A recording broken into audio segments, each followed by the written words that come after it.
My name is Corinne Takara. Emily and I come from California, and the project we're exploring is Unravelling the Knot.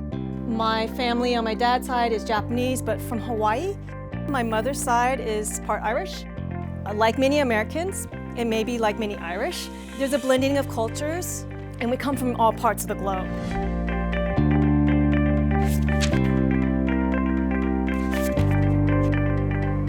Well, I came to the workshop because I came to the previous workshop because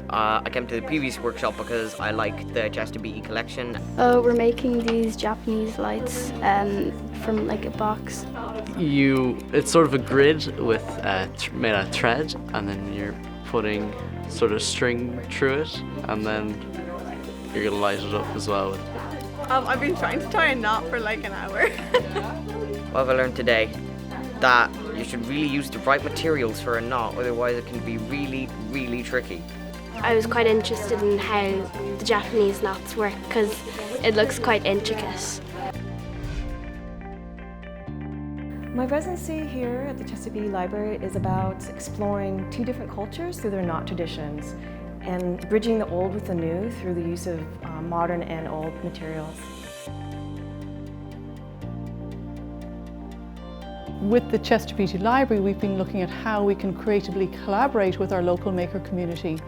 And through this process and through a European project called the Creative Museum, whereby we have invited makers to collaborate with our programme. The paramount thing in museums and makers work together is to be open to one another, to meet, to discuss projects, and to see how the two can benefit from doing something together. We are open to engaging and inviting makers to look at our collections and respond accordingly.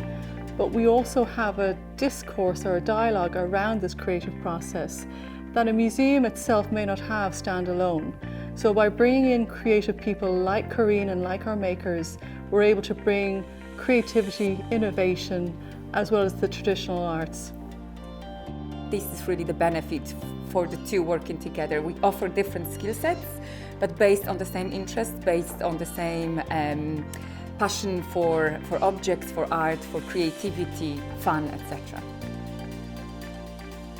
As an artist, an individual practicing artist, it's very easy to be siloed in your own studio, in your own world. And so having the ability to talk with other creatives who are in the field of conservation and sharing with the public artifacts, having those conversations about how do we share with the public the meaning of these and how do we invite the public to reinterpret or find their own meaning really helped me in developing workshops.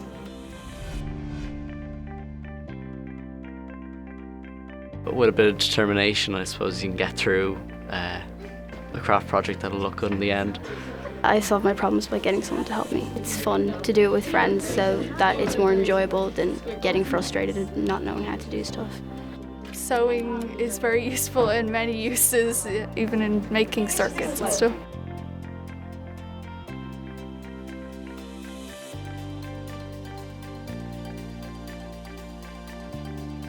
What I'd like people to see from this week is just that the club or the lab is open to everyone. It's open to all cultures, all backgrounds. It's been really lovely hearing all the stories of the Irish and Japanese heritage that have informed Corinne's work, so that the teams are able to, again, make that personal connection and hear the stories around that. It's a place of just fun, creativity and learning. It's a space that they can feel comfortable in and that they can come back to time and time again, learn a new skill, create something, share some memories with their peers, and just have a good time overall.